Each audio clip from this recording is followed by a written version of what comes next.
Hi friends, నేను మీలో ఒకటిని. ప్రధానమంత్రి నరేంద్ర మోదీ ఇటీవల జీరోధా సహవ్యవస్థాపకుడు నిఖిల్ కామత్తో జరిగిన పాడ్కాస్ట్లో పాల్గొన్నారు.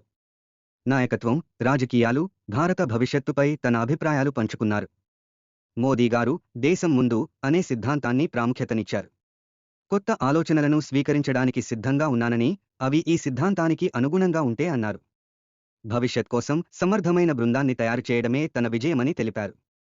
యువ రాజకీయ నాయకులపై ప్రశంసలు గుప్పించిన ఆయన, వారి మిషన్ డ్రైవన్ పనులను అభినందించారు. అయితే, ఎవరి పేరును చెప్పడం అన్యాయం అవుతుందంటూ ఎవరినీ ప్రస్తావించలేదు.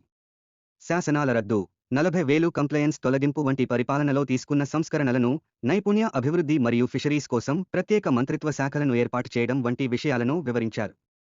తన పోరాటాలు పెద్ద పాఠాలు నేర్పాయని మోదీ గారు చెప్పారు.